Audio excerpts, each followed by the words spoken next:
Can I welcome everybody here today to this Cardiff Trades Council meeting, which is on the issue of job losses and the 15% pay, which is the concern of all trade unionists at the present time. Just before we start, can I just remind the meeting that under the rules this is limited to 30 and everybody should be well socially distanced, 2 meters apart unless you're a couple. We've got plenty of wipes and sanitizers if you require them. The meeting's got to end at 5 to 7 because there's another event taking place. We've got about 6 or 7 speakers and I'll deal with that now. And at the end, for Cardiff Trades Council members themselves, there's a very brief 3-minute meeting just to go over issues for the next meeting on Zoom. There is, of course, because we're only 30 in number by the rules, we've made sure that there's a camera rolling today, which was going out live on social media on Facebook. So there'll be a lot more listening than the actual numbers present. With that in mind, we think it was important to call this meeting because one thing is really clear during COVID. We've had 6 to 9 months of the COVID outbreak. In that time, if one thing is clearer than anything else, is that the Tories and their rich friends continue to own society, but in the last period, it's been working class people who have been, in essence, running society. If you think about the day-to-day matters, where would we be without the NHS and the sacrifices that they've made? Where would we be without the transport workers to take people to work, to hospital, whatever? Where would we be without the retail workers whose vital role in distributing the shops to keep us going? Where would we be without the civil servants who've kept the benefits payments keep going in this period? So it's absolutely clear, we may not own society, but my God, without us, society would crumble during this COVID crisis. But the message for us today is this: after 6 to 9 months, we haven't had a penny, not one penny, in terms of a reward for those efforts. After 9 months, we haven't seen a word in terms of job protection when the schemes begin to come to an end at the end of October. And it's with that in mind, my friends, we've called this rally. It's one of many that's taking place, leading up, COVID permitting, leading up to a TUC organised event on October the 24th on those themes right across the country. So without further ado, I'll introduce the first speaker, which is me. I'm sorry about this, but we were hoping to get Peter Hughes, who's the Regional Secretary of Unite, who is of course leading the campaign in the Protect Jobs issue. Unfortunately, Peter can't make it, and then lo and behold, his replacement is now shielding. And yesterday I got hold of the Secretary of Cardiff Bus, where you may have seen yesterday they're announcing 200 job losses, to see if he could speak, but of course he's up to his eyes in the consultation process that's going on.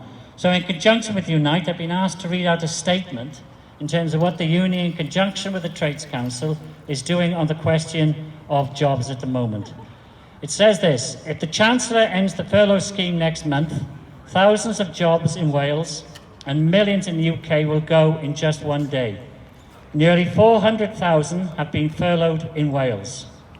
That means 400,000 workers are facing the sack, 400,000 families facing uncertainty, and that would just be the start. Cardiff Bus has scandalously jumped the gun, and then he makes the joke about their wants for early. Cardiff Bus has scandalously jumped the gun and announced that they will sack 20% of the workforce. That's 130 jobs. And of course, we stand in solidarity with those workers to pledge them their support, as we did in the past. Bus workers, of course, are key workers. They put their health at risk in this pandemic to keep other key workers going into work. They've kept the economy going despite the risk to their own health. Many bus drivers have died in the COVID crisis, and it's no exaggeration to say that they have given their lives in this crisis. And what we're saying now is the Cardiff Council and the Welsh Government must step in to support these jobs. If they sack the workers, it means more buses off the road, which means more, more people on less buses during the pandemic. Inevitably, it means cuts for the South Wales metro system in terms of transport, and more people will be forced back onto the car. And it's always been the position in terms of Cardiff Trades Council that Cardiff Bus should be brought back into the control of the council so we can move to an integrated transport system. And the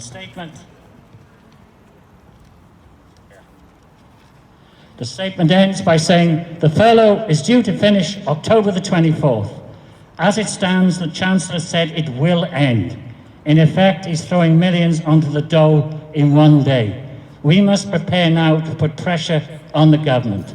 Save jobs, extend the furlough, extend it to workers in the precarious sector too. So we will be calling a day of action right across the board on October 24th. Thanks very much for the statement from Unite.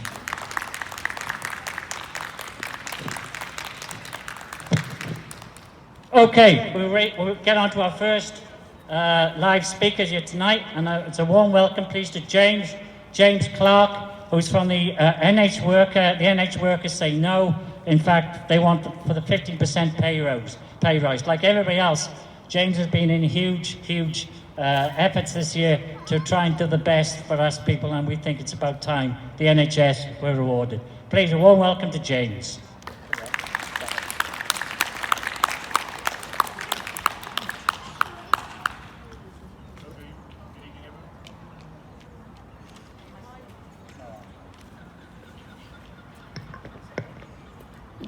Hello. Good evening, everyone. I'm here on behalf of NHS workers saying no to public sector pay inequality. I know it's been a hard 10 years since we've had all this austerity landed on us, but in the NHS we've had it a lot harder than most. You've probably heard a lot from the nurses and the doctors about the incredible efforts they've been putting in to keep us safe from all this virus, the pandemic, and the losses that we've suffered from horrendous outcomes for our patients, and it's all because of this novel virus. But the cuts go deeper, and they've been going on for some time, and they're not the only people who work in the hospital. We've got cooks, we've got cleaners, we've got porters, we've got security. There's so many more that you don't see every day. And these are the people that have been hardest hit by these cuts, because we're asking for 15% and people are saying 15%, that's a huge amount, huge sums.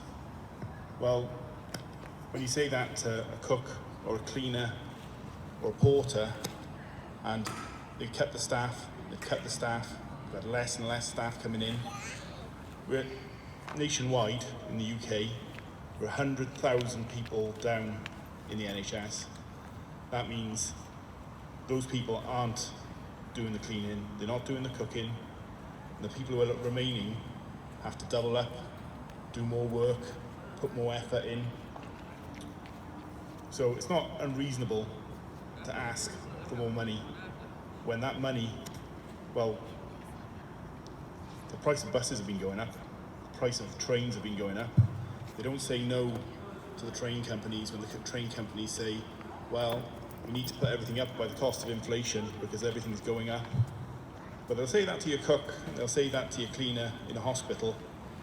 They'll pay back the NHS by, outsourcing it to private companies. Now, you don't see that so much in Wales because, fortunately, the Assembly's been using what little budget it has to subsidise the NHS.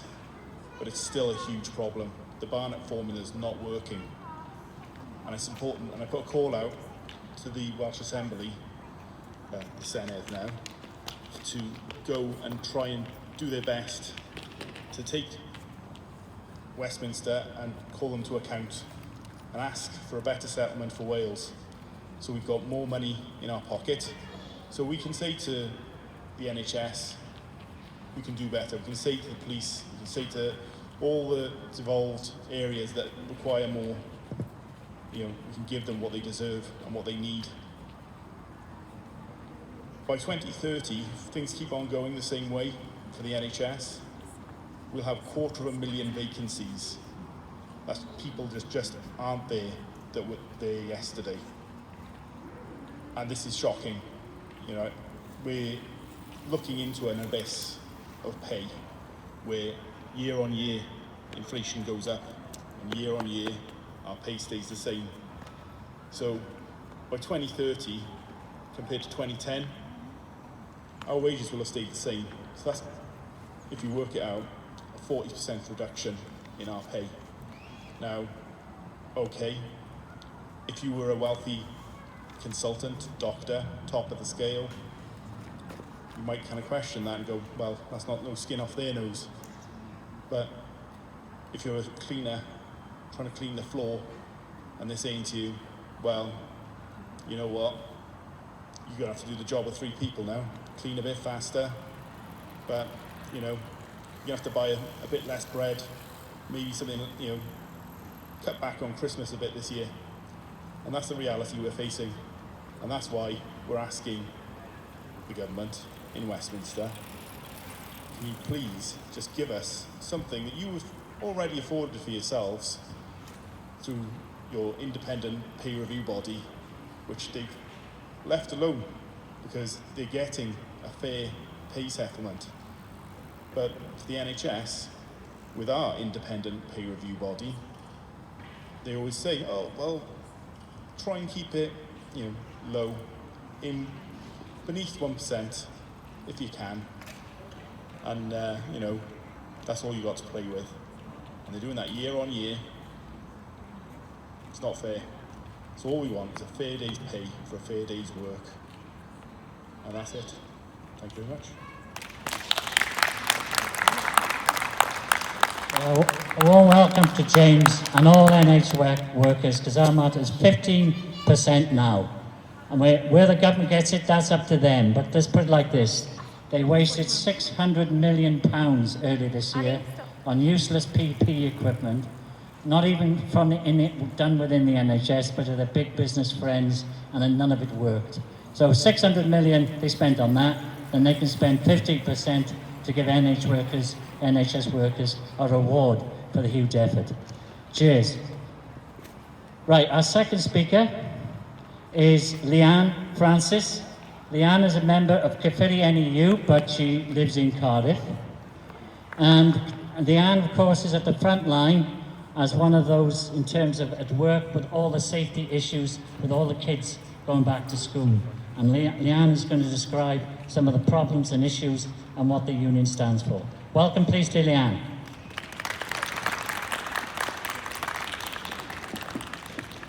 Thanks, everyone. So, as Dave just said, I'm a teacher in a high school in Caerphilly. I'm also the NEU rep for the school.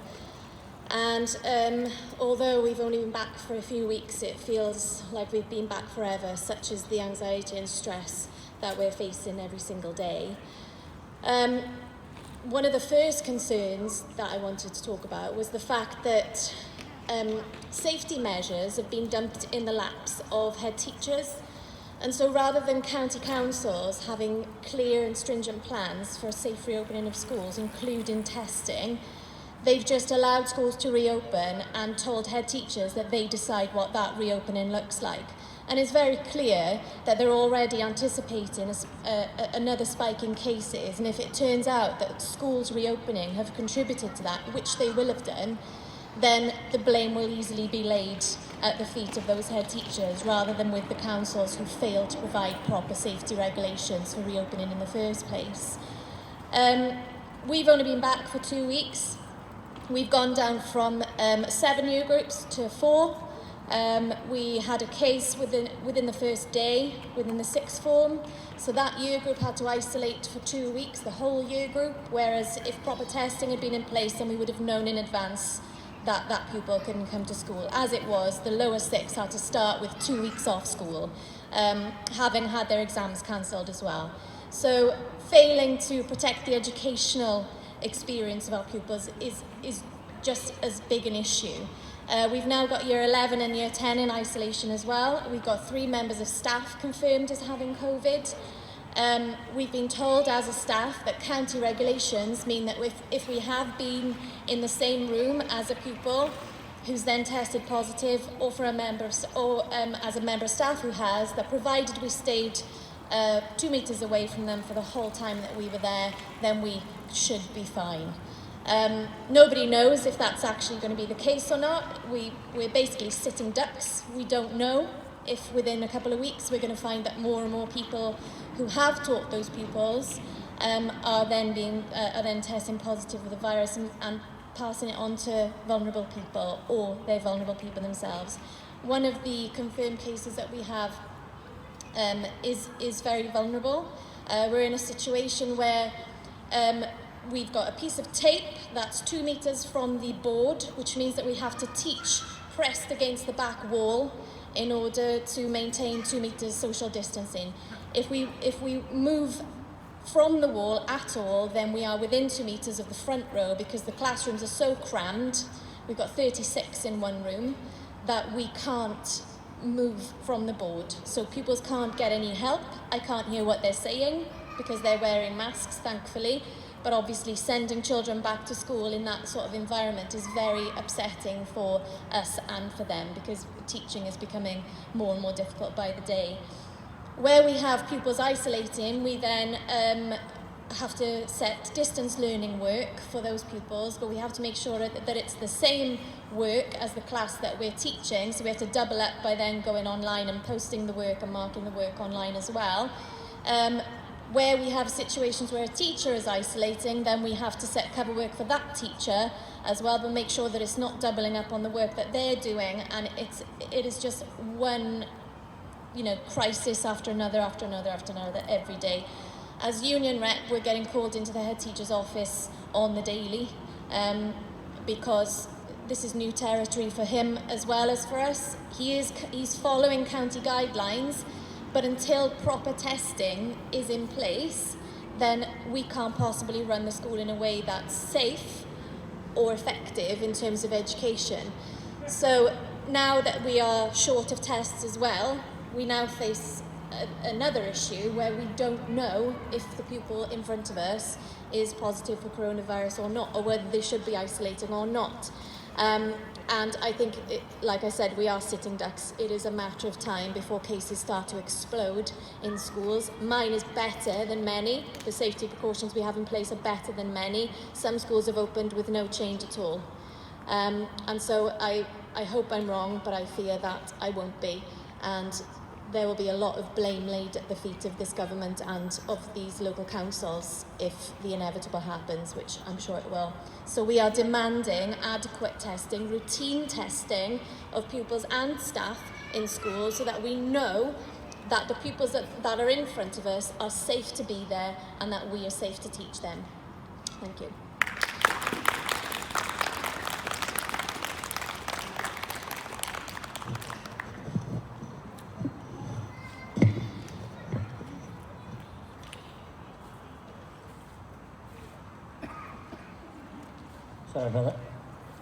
Sorry about that. Thanks very much, Leanne, because that's a key issue, and what's happening in Caerphilly, I think, is just the tip of the iceberg, what's really happening in our schools, and that's why we have to be so alert in keeping our members, kids, and the public, everybody safe in these conditions. Now, our next speaker is a break from the usual trade union speakers. It's a special guest speaker that the Cardiff Trades Council have asked to speak. It's a person who's been doing touring on a special campaign, which you may or may not have heard about it. I'm not going to explain it, I know some of it, but our speaker will. It's the Free Sayanda campaign, and a warm welcome to Ma'am Camilla Mangaza. Please, come and speak.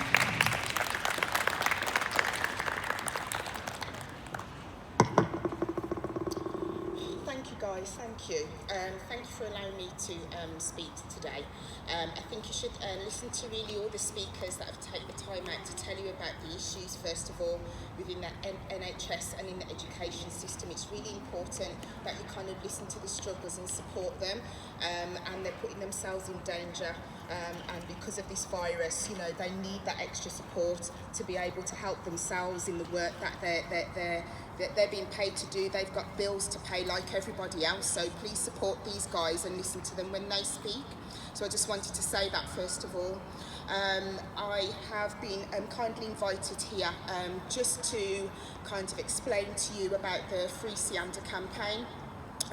The Free Sianda campaign is about my daughter Sianda, who is currently serving a prison sentence for GBH, when in fact she was attacked by racists, three people, two of them men, twice Sianda's age. She was 20 at the time, and the attack consisted of a barrage of kicking in the head and stamping in the face, to the form where she had a footprint on her face. She managed to defend herself, but not successfully. But when arrested, the police ignored her claims of the racial hate crime committed against her, and we then was forced down this unjust system. So first of all, Sianda was ignored by the Dyfed police who arrested her. They ignored her claims of the racial hate crime, and even though they asked us to do their job for them and hand them evidence that she was attacked, they decided not to submit all that evidence to the CPS. The second failure was the CPS not inquiring about the detailed racial hate crime that Sianda put in her statement, which they are supposed to question since the Macpherson report after the Stephen Lawrence inquiry. Things have not changed for black people when they are in a situation of race hate crime. And that wasn't questioned either. And then when we had to go to the trial and defend Sianda's case, profusely defended it after showing evidence of her injuries, including a proven footprint on the side of her face. The jury decided to ignore that, even though the investigating police officer from Dyfed Parish Police, who self-confessed that he was not fully experienced in violent hate crime, admitted that he did not carry out a full investigation of her hate crime, and when asked why, he was told not to by his supervisor, but he conveniently forgot the name of that supervisor, and the jury still convicted her of GBH, even though there was doubt. So even though the jury would have never understood what it's like to be attacked because of the colour of her skin, because they were not her peers, there was still doubt there, and they still chose to convict her of this awful crime. My daughter has never, ever been in trouble with the police. My daughter also suffers walking disabilities. So when she was attacked and had threats to kill and being called awful names, she couldn't even run from the situation. The police knew all these details. So thank you ever so much, everybody.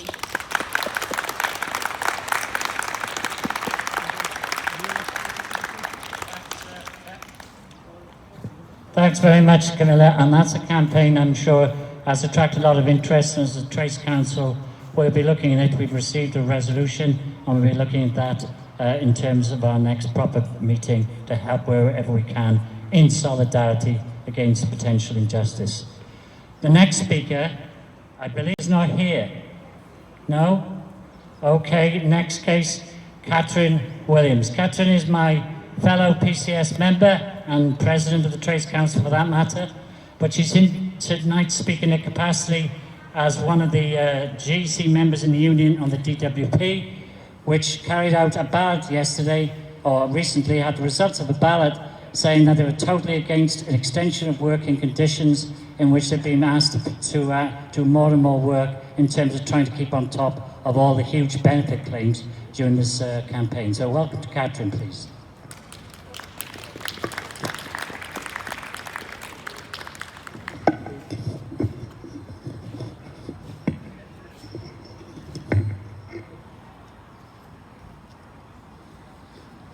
Thanks, Dave. And I think this rally, the way we have to do it, exposes how dangerous things are out there. And I think, quite frankly, this is a very important time for our trade union movement to make sure we put centre stage the fight for jobs, the fight for safety and the fight for our services together, and really have a call to arms across our movement to defend all of them. We're on a war footing, and it's about time the bosses realise this. The bosses want to make us pay for the pandemic, but what the pandemic has exposed is who matters in society. Working class people have kept this country running. It wasn't politicians, it wasn't the bosses, it wasn't the super rich who have been shielding in their big mansions and huge gardens. It's been working class people that have kept our services running. They've kept the transport going, kept the benefit system going, crucially putting their lives on the line in all areas, especially the health service.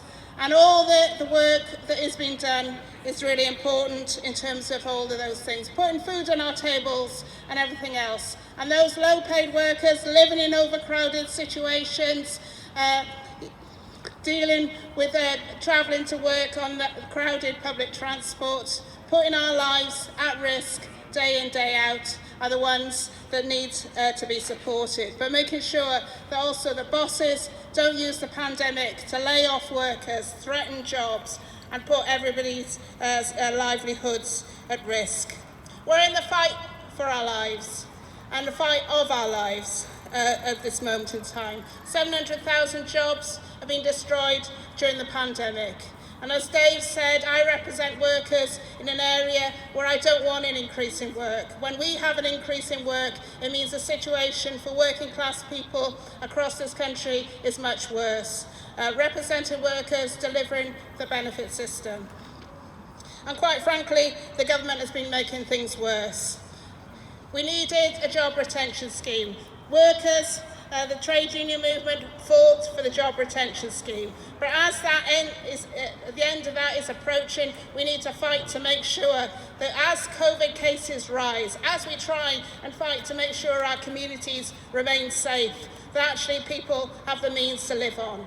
You know, bosses have been very quick to take the government's money. They've been very quick to take the 6-month free labour from young workers in the latest young workers scheme.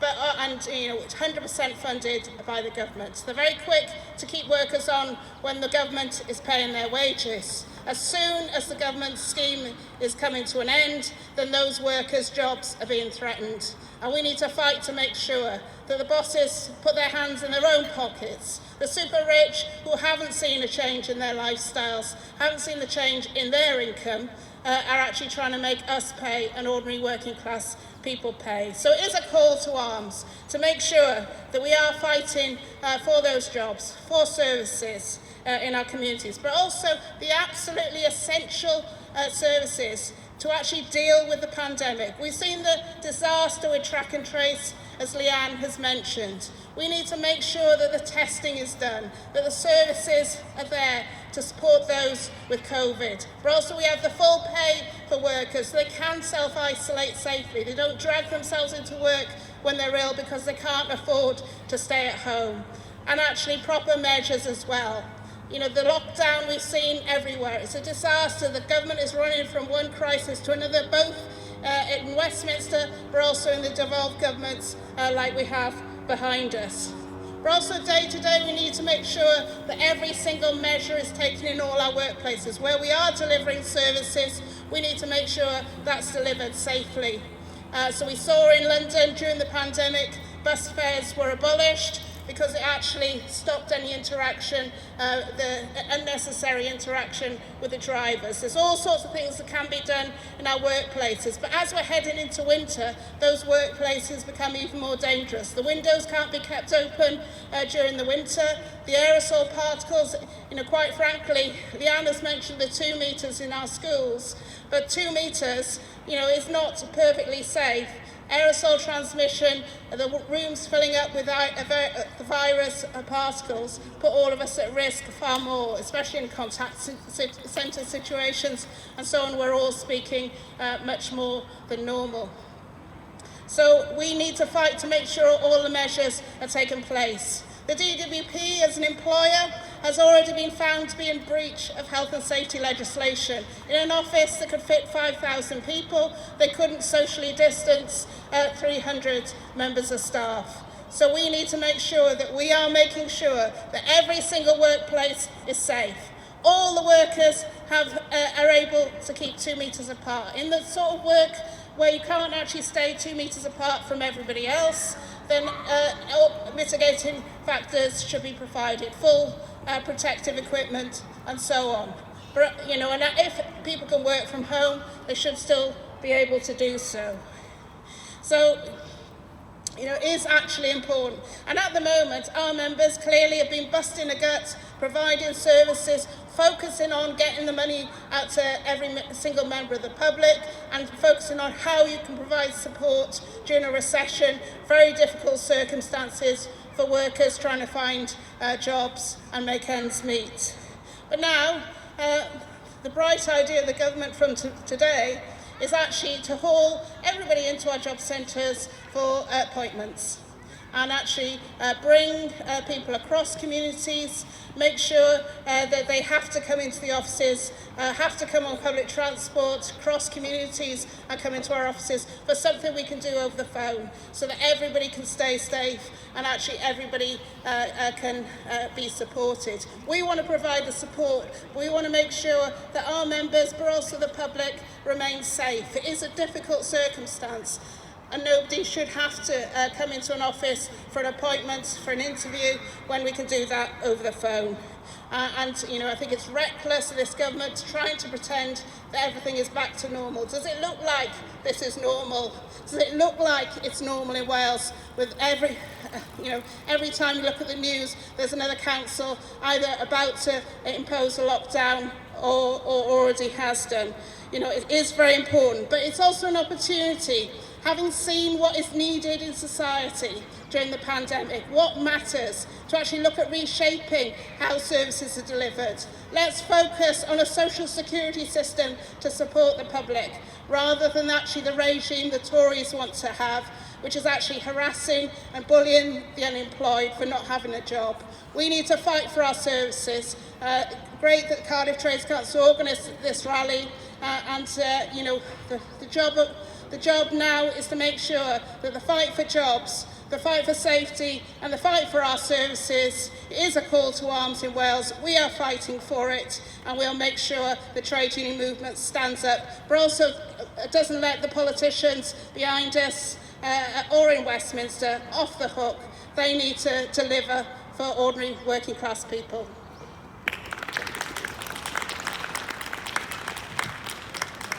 Thanks very much, Catherine. I think as she put it herself, it is a call to arms. And I think what that ballot shows is that where some kind of leadership is given and some aims are put which workers are prepared to fight for, then in fact there is an opportunity to say no to some of the worst aspects in this pandemic. And that government will have to listen, because if it doesn't, it'll be at its peril. And that could be the message up and down the country. The next speaker, the next but last in actual fact, is Natasha Hurst. Natasha is the Vice Chair of Cardiff and South East Wales NUJ branch. And Natasha is going to particularly speak about the difficulties of working in the industry if you're freelance and you're dependent in terms of that way of earning money in this very bad times. Natasha, can I just as well, one less, and just remember to continue to socially distance. This meeting may be only 30, but it's being put on social media far and wide. Natasha.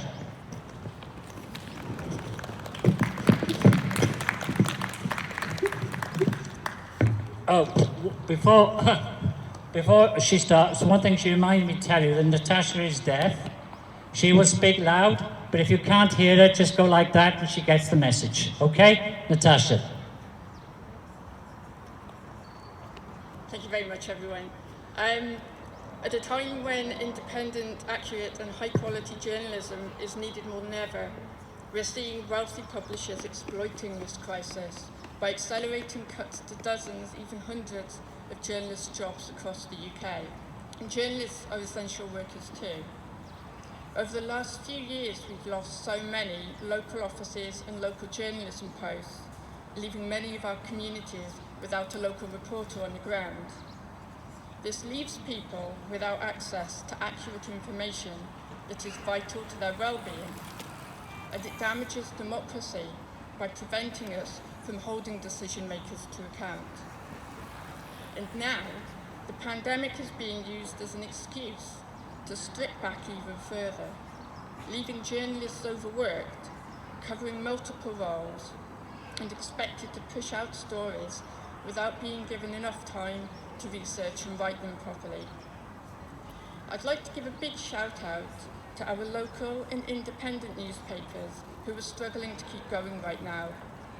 Your local paper needs your support.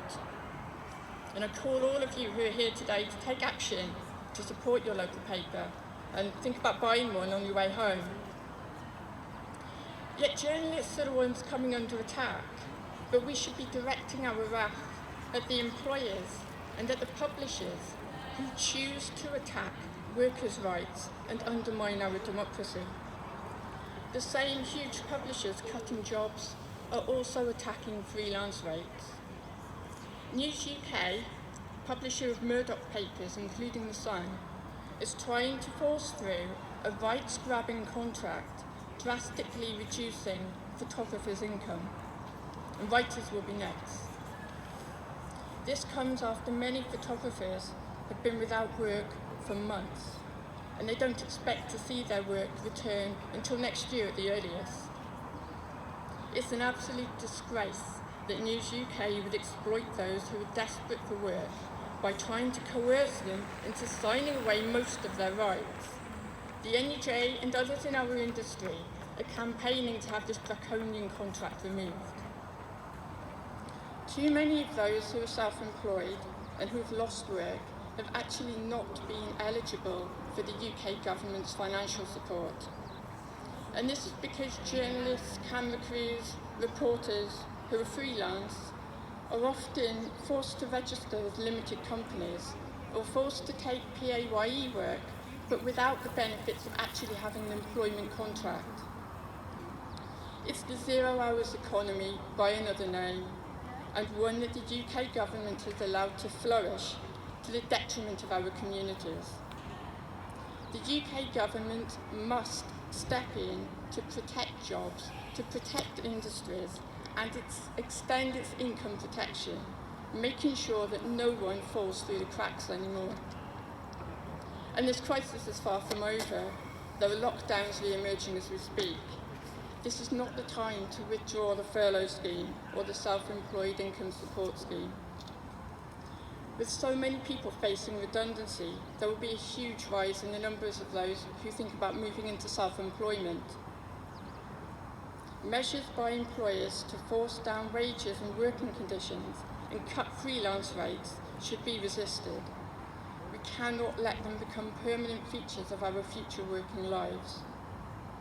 And the hit to our industry will also affect diversity, as opportunities for underrepresented groups to enter journalism become ever further out of reach. But diversity and plurality in journalism is vital. Whose stories are being heard? Whose stories are being told? And who is telling those stories? Journalism needs to better reflect the communities it reports on and for. All of us need to see our lives and our priorities being represented. Disabled workers are also more likely to be self-employed, and they face multiple barriers in applying for financial support and benefits. Disabled workers also fear that redundancies will hit them the hardest. But universal credit and other benefits are not the adequate safety net that most people need when they lose their jobs or when they can't work. And this pushes people into debt and ill health. The gig economy, 0 hours contracts, and the erosion of workers' rights and conditions for the self-employed have created the perfect opportunity for unscrupulous employers to exploit people who are desperately trying to make a living. A handful of media moguls, tax dodgers like the Barclay brothers and Rupert Murdoch, own and direct the bulk of our media.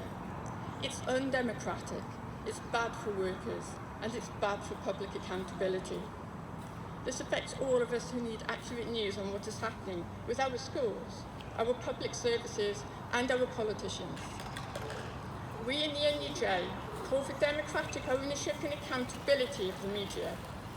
The NUJ has a media recovery plan that calls for a tax on the tech giants to fund it. Please back our workers and back our cause for survival. Thank you very much. Thanks very much, Natasha. It's always interesting to show that the self-employed, at the end of the day, for many self-employed are no different to those of us who are fortunate to be working and those of us indeed who are unfortunate not to be. Now that brings me to the last speaker. I began the introduction from the Unite who couldn't make it, in which the Unite Union have a major campaign on defending jobs, no more job losses, to extend rather the furlough. And of course at the receiving end of the job losses at the moment are many, many young people. Young people who are either in the hospitality industry or in very precarious jobs. In fact, they now call it the precarious sector.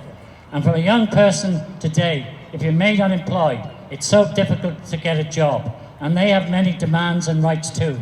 So I'm very proud to introduce you to the last speaker tonight, Ellen, who's a young worker in a typical place in Cardiff, and I'm sure she's going to tell you all about it. Ellen?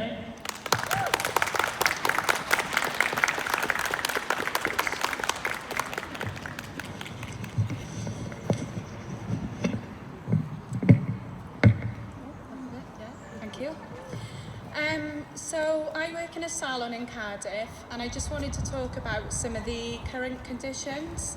Obviously it was bad before the pandemic began, but some employers are using this crisis to either drag more work out of their staff for little to no reward, or to cut hours, cut pay, and carry out redundancies.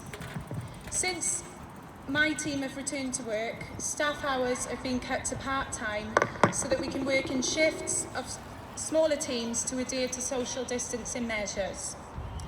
Of course, this comes with a cut in wages, with a loss of hours being made up with the 80% flexible furlough, soon to be tapered to 70%, meaning a massive loss of 30% pay of already low wages for skilled workers.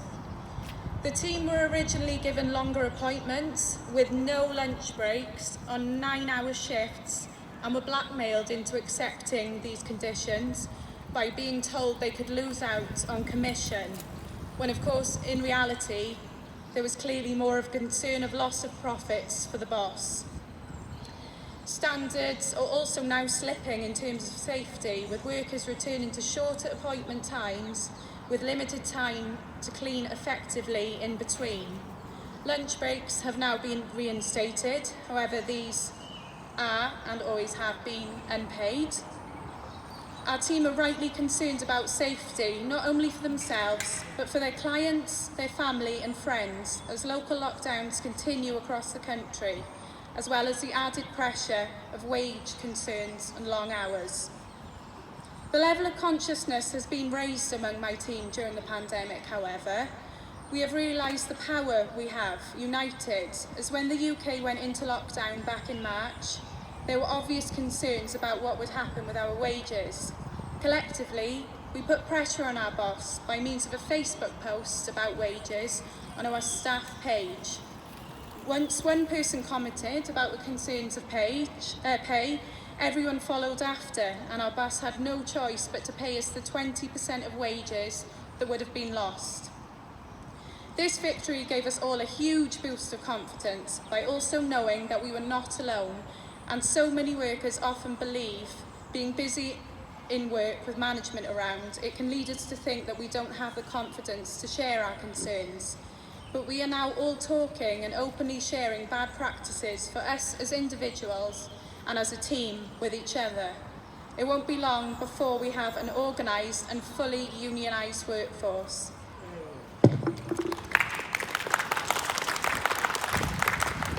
The pandemic and lockdown have highlighted poor conditions for all workers across the globe and how bosses are putting profits before the needs and safety of their workers. How is it that the 1% of super rich have gained more from this pandemic than anyone else? Why are the super rich like Richard Branson, Jeff Bezos and Tim Martin either earning trillions or asking for government bailouts while not paying taxes when workers are being sacked, given 0-hour contracts, not receiving 100% pay and being made to work in unsafe conditions? Trade unions should demand that these big businesses open their books for inspection and be taken into public ownership. In this rotten capitalist system, profits and the 1% are always looked after above everyone else. But that is all they are, 1%. Us, the workers, the 99%. And united, we have the power to build a world for the needs of the working class and not for the capitalist elite. Thank you.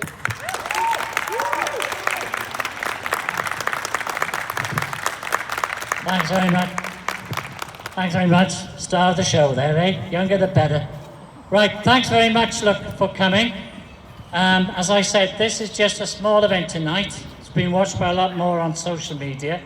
But it's the beginning of a campaign, not just here in Cardiff, by the Cardiff Trades Council, but right throughout Britain, as workers are utterly fed up with the sacrifices they've been made and the zilch they've got in terms of rewards, either in terms of pay or in terms of job guarantees. And all the demands here tonight that have been raised will be part of a big movement that's going to go out throughout Britain during the autumn.